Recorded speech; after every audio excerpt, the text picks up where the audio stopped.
All right, so welcome to the A Better Life Together Wednesday webinar series. The title of this series is Getting Past the No. The A Better Life Together Inc. Bridge Project, it's a partnership with the San Diego Regional Center. It stands for Bridging Resources into Diverse Groups Everywhere. A lot of people want to know right off the bat, what does BRIDGE stand for? But what we believe as a company, as a whole at A Better Life Together, is that people with intellectual and developmental disabilities have the right to services and supports to help them live their most independent and productive lives. The BRIDGE project is a grant that was awarded by the Department of Developmental Services to A Better Life Together to determine the challenges some consumers of the San Diego Regional Center face in accessing services and supports they need. So a few of the goals that the BRIDGE project has is to educate members of the community about services available so individuals get the supports that they need to live their most independent life. And we want to explain the California Regional Center system and how that system works. We also assist individuals and families navigate that system and get the most robust plan for the supports that are possible. We also explain the Lanterman Act, which we'll touch on a little bit today. The Lanterman Developmental Disabilities Act and how this law protects the rights to services and supports through the Regional Center. Again, BRIDGE stands for Bridging Resources into Diverse Groups Everywhere. So first off, if you've heard about the Lanterman Act, you've wondered what it is, this is the California law that gives people with intellectual and developmental disabilities the right to services so they can live that independent and productive life.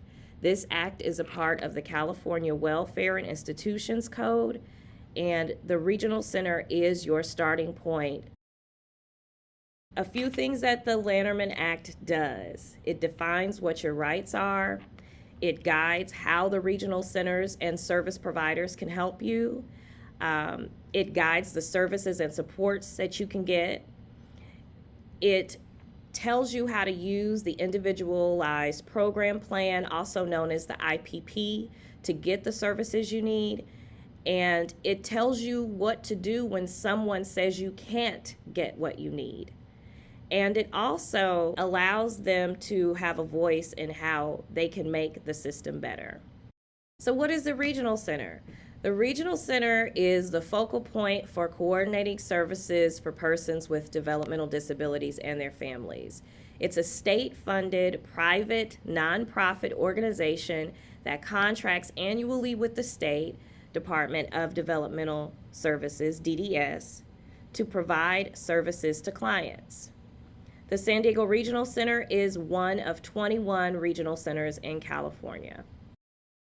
Regional centers provide services to anyone who has an intellectual or developmental disability, anyone suspected of having an intellectual or developmental disability, and anyone at risk of giving birth to a child with an intellectual or developmental disability. Eligibility for services is any person that has an intellectual or developmental disability that originated before the age of 18, and that disability is likely to continue indefinitely, and it was diagnosed by a licensed physician. A developmental disability is defined as a severe and chronic disability that is attributable to a mental or physical impairment.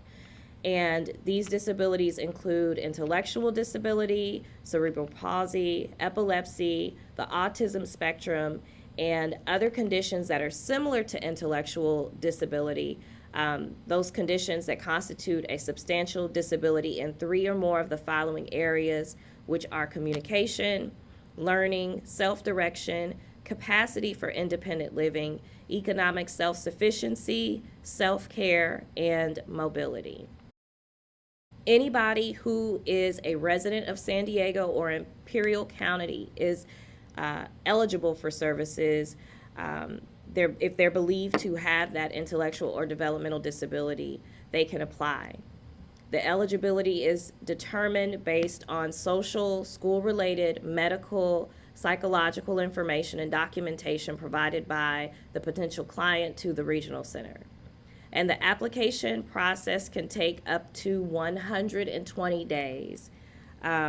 We put in there, so patience is needed. This is the part where we come in when you're going through the application process, the B.R.I.G.E project, and everyone that works with us. I'll introduce my colleagues here in just a bit, but with your individuals or family's consent, we can help you with this process. Okay, so the intake services or the application process of the San Diego Regional Center moves as follows. It's evaluation to determine eligibility. It's assessment to assist with program planning, development of the individual program plan. This is also known as the IPP. Case management and service coordination. It's the coordination of developmental disability services, which can include a residential service, transportation, nursing services, behavior intervention, medical services, work programs, psychological services, respite, physical therapy. And again, in order to process intake, the regional center must be contacted by the parent or legal guardian of a minor, the conservator, or the non-conserved adult. And if you have questions about any of these terms, please just let us know in the chat. Examples of services through the regional center are listed here. The adult day programs, behavior training, independent living services, sometimes that's referred to as ILS. There's infant programs and services through Early Start. That is a separate intake process. That intake process is a little bit shorter, and we can talk more about that if you all have questions. Licensed residential placement, there's parental reimbursement fees that are sometimes required for minors. There's respite services, supported employment, SLS, also supported living services, transportation to work and day programs, community services. The regional center community staff provide public information, community education, and develop needed resources. We've heard a lot in the last few years, also here in the last few weeks, about person-centered culture of care. And this is the foundation of self-determination. It's about the individual receiving support, the natural supports, meaning the family, the friends, the neighbors, the community members, the generic supports, which is HHSA, IHSS, education, Medi-Cal, Medicare, the Department of Developmental Services, or DDS, San Diego Regional Center falls under that, and then agency support services like A Better Life Together, or even other service providers through the Regional Center.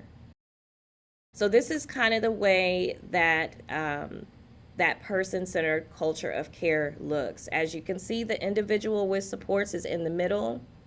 The generic supports that I listed, the natural supports, DDS services, the regional center services, agency support services, all of these services work together, but all the time, no matter what, the individual with support should be at the center and should be the central focus of the person-centered culture of care.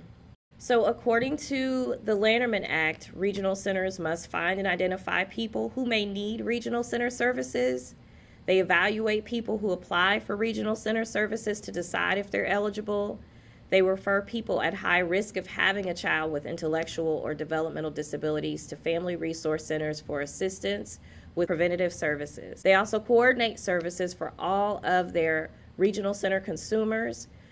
They develop the individual program plan, the IPP, that considers each person's individual needs and choices. They make sure that the consumer receives all of their services and supports listed in their IPP. It develops new services and supports and monitors the quality of the services and supports provided. So we can help. Myself, the B.R.I.G.E project team, really anyone here at A Better Life Together, but especially myself, Melissa Ramsey, Katie, any of us can assist you with the individuals or the parents consent, we offer assistance with the intake process and advocacy during the individual program plan or individual family service plan, the IFSP. The Bridge Project Specialist can assist a regional center client with contacting their service coordinator to update their IPP if needed. We're also able to provide community resources to individuals and families to help in these unprecedented times. We can help bridge the gap. So here are the San Diego Regional Center offices. Again, you'll have access to these slides and also the replay of this video, but feel free to screenshot this. There is likely an office that is very, very close to you. The intake unit, you may want to make a note of that telephone number. If you're going through the process right now and you're kind of wondering what your status is, that's a great number to call, or you can just reach out directly to us. I'll have my contact information at the end. You can always reach us through our Facebook and our social media outlets, or even our website chat feature as well. If you want to know more, everything that is within this presentation you can find at these links, from the Lanterman Act to what disability rights California has to say about the rights under the Lanterman Act, and the Office of Developmental Primary Care has information that you can utilize as well when you're wanting resources on how to guide your services. So does anyone have a question, Andrea? I certainly do, Melissa. Thank you for presenting this. Could you go back to the slide with the eligibility categories? Because at the bottom there, I have some clients that would qualify, not necessarily with cerebral palsy, but or autism, but other conditions similar to an intellectual disability. Sure. Three of the more communication. See, I have had people turned away from the regional center that fit into that last category, Okay. and I didn't realize that. Yes, and what we have done, especially, I would say, at least in the last 6 months, maybe more, we have formed a partnership with Disability Rights California, the Office of Clients' Rights Services. Maria Salas is our contact there, and she has been super instrumental in assisting people. A lot of times, everybody's first point of legal help is to go to legal aid, especially for the demographic and the audience that we work with.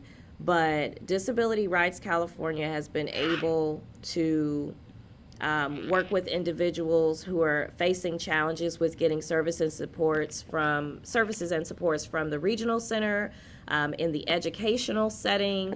When it comes to housing, we have really found success in working with Maria, and I would say 4 to 5 of our families that we work with on the Bridge Project, just in the last 2 weeks.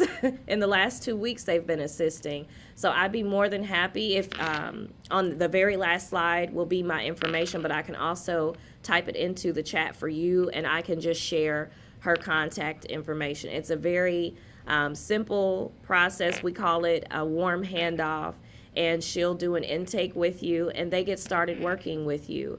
Normally there's a notice of action of some sort, or there is a denial that comes with some documentation, and they'll be utilizing that to know how to answer with that appeal. But that definitely will be a great resource for you as well. But we can also take a look if you like. Can you elaborate on how disability that originated before age 18 comes into play for determining eligibility, such as when a disability is suspected but not diagnosed? That is a very good question. So, if the disability originated before age 18 and is likely to continue indefinitely and was diagnosed by a licensed physician, all of that criteria needs to be met simultaneously. Does that answer your question? And if you have any further questions or need further assistance as far as determining eligibility, please reach out. That is my email. I will share one more time because I did want to give you all a way to screenshot contact info. So there is my personal contact information. That cell phone. I have it all the time. You also can reach me via email, and I also mentioned just contacting us via the chat function on our website. There's also a contact form there. And then kind of like our brochure as a web page lives at betterlifetogether.org/bridge-project. And it looks like we have another question. If a family friend is already, jumped. If a family friend is already registered with the regional center, will they still be able to benefit from the Bridge Project? Absolutely. The answer to that is absolutely. In the event we have not reached out to you yet, we have been provided with more than 3,000 names, phone numbers at this point. A lot of the information that we received came just before the pandemic. We still continue to call and reach out to people. A lot of people we couldn't reach. Numbers have changed. People have relocated, and emails have changed. So most definitely, as long as you are a client of the regional center, the Bridge Project can assist you.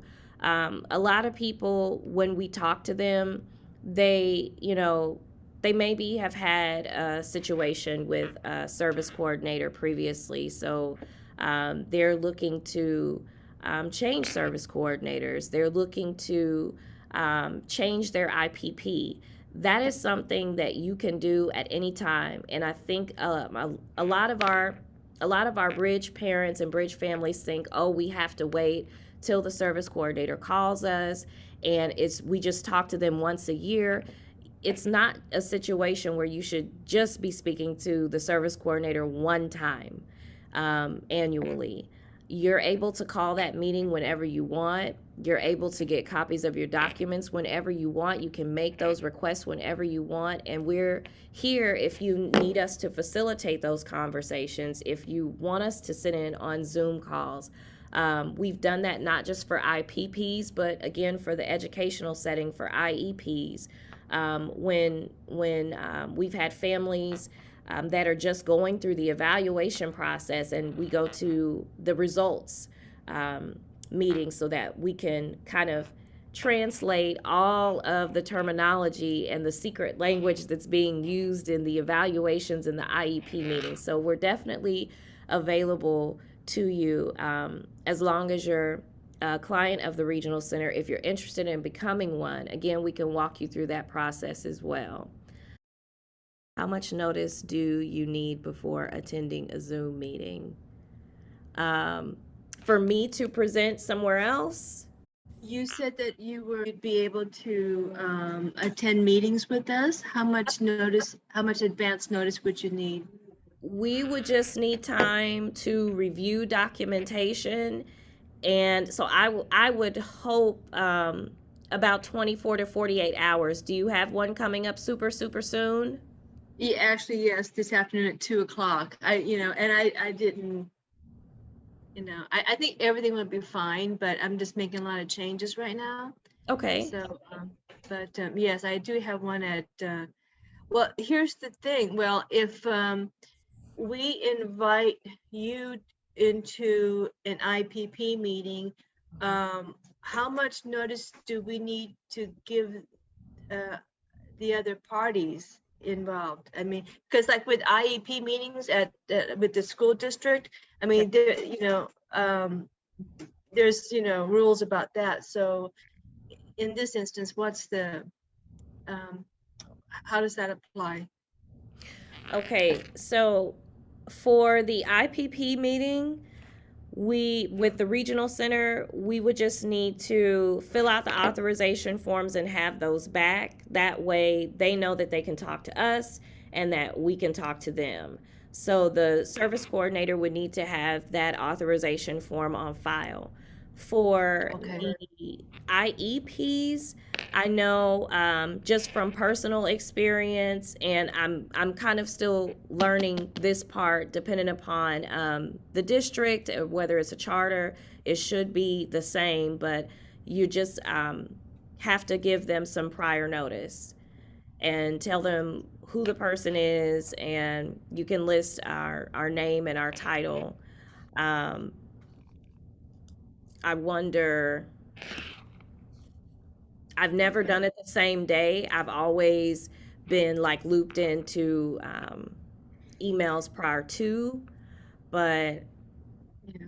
I can make myself available at 2 o'clock if you'd like someone to be present with you, and we can just send them an email ahead of time. Okay. Yeah. I'm done with IEPs at this point. My son, he's older. But actually, with adults, with young adults, if they're going to like community college or do they have anything similar to IEPs? I mean, or is that That's going to be how does that? the IPP, and Okay. that the IEP does grow with you. There is some transition planning, and we've had some really good speakers on the webinar series that talk about transition planning and at what phase or stage you should be looking at it. And even if you're doing it in like present day real time, Mhm. there are still things that you can do to set your child up for success in the educational setting. Um, we have some really good comments, so I want Okay. to. All right. Thank you. So, no. I think someone's responding to you. I'm sorry. Okay. Um, Andrea says, Mina, you can bring anyone you want to an IEP meeting, which is true, friend or Yeah. advocate, family member. Every college has a disability services department. Contact them. Yes, there's a lot of supports that are available, and it's almost like it's a secret menu. You have to say these secret words. And I'm saying this as a parent of an individual with a disability. So I'm walking this path with you all. We're going through transition planning right now. We had our first IEP meeting in this new school district because we're new to California. But transition planning starts with your child, with you, what the desires, the wants, the needs are, and you can dictate all of that. And it's very simple. If you're looking for us, if you want us to come to the IPP this afternoon, the answer is yes. That's the short answer. I can send you over the authorization forms, and then I can just share that with your service coordinator. I can get that back to them very quickly. Can you send me a direct message in the chat, and I can get that back to you? Um. What? Email your email address. Sure. Melissa, Yeah. I do advocacy work along with having a daughter with special needs with the regional center, and Sure. you do not have to give notice to the school district that you are bringing an advocate or a friend. Some parents do not want to do that. It's very kind if you do that. Yeah. Um, it puts them on notice, but you do not have to do that. There's nowhere that it's written. Okay. That's yeah. I mean, I'm always on the side of let them Friendly? know. Yes, because as you well know, doing this so long, you can be met with opposition, or you can be met with someone who really, um, takes their I'm being very careful with what I'm saying. You can be you can be met with someone who opposes every single solitary thing you do and ask for, or you can be met with someone who values what they do, and what career path they've chosen. A lot of times it's not that. But I do try to let them know who's coming with me, but it is a courtesy. You don't have to. Hmm. Nicely saying that. I think by the time parents get to an advocate, sometimes there's so much anger Yeah. there anyway. So Yes. you have to sort of, try to help them the best you can. Absolutely. I do have, in 2 weeks, I do have another, kind of IEP tips for IEP meetings, and I know we're getting outside of the season, but I plan to do this a couple of times. Just tips and tricks and how I learned to organize myself over the last 15 years, because there was a point where I had to skip the advocacy and I had to just go to IEP meetings with an attorney. But understanding how to request functional behavioral assessments. A lot of times when our children are having a behavior or any type of issue, the only thing that the school can see is our child's response. I knew for at least 2 of these 3 years that something was happening that I wasn't being told. And that at that point, because Kendall was he was nonverbal, he had minimal language, and he couldn't tell me. So I had to learn how to request a functional behavioral assessment. I had to make a couple that with the IEP just to make them do what they were supposed to do, just for them to provide the supports. And a lot of parents don't know. I didn't know what an FBA is, a functional behavioral assessment, because you can't kick him out. He has to get the same services that all the other children are getting, and they just count on you not knowing certain things. So please take a look at our events page on abetterlifetogether.org. That's going to be coming up in 2 weeks. And next week, we will have Mental Health Matters. Chaplain Pam, Pamela Adams from Faithful and Favored, will be coming to speak. That is on July 14th. July 21st is going to be the IEP tips for moms, dads, and caregivers. We've also got Brain Balance on Wednesday, July 28th. Again, all of these are on our website. They've been shared also to our Facebook. But the Developing Brain in the Classroom, Brain Balance Achievement Centers will be coming to speak to us on the 28th of July. We also will have UPAC coming back in August, and we did have to reschedule Sabrina Thomas. She's a special needs empowerment coach. I'm really excited to hear from her. She's actually been rescheduled for August as well. Please keep your eyes peeled on our events page on our website, and also to our Facebook page. You can just type in A Better Life Together. And if you sign up for our website, then you'll automatically be notified when we are having another Wednesday webinar series, who that presenter is, that organization is. I just want to make sure one more time that I've gotten all the info from the chat. Is this only for San Diego Regional Center? Well, the Bridge Project, and how we can assist, it is for individuals that are in San Diego County under the San Diego Regional Center. So yes, what area are you in? Because we've likely got a partnership with an organization where you are. Los Angeles. I actually have made some contacts with Disability Rights California out of Los Angeles. Well, the Eastern LA office, Maria Salas from our office here in San Diego has connected me, and I've actually had a family who came on. They were from Los Angeles, so I was able to get them to connected to a couple of organizations in LA. So if you'd like to share your email, I can put you in touch with those organizations as well. Well, if there are no further questions, I just want to thank everyone for joining us this morning. We'll see you again next Wednesday at 10 a.m. sharp. And thank you all for your questions. I'll be reaching out to those of you who have direct messaged me your emails. You're welcome. You're welcome, Rory. Thank you so much for joining us. And I look forward to seeing you all next week.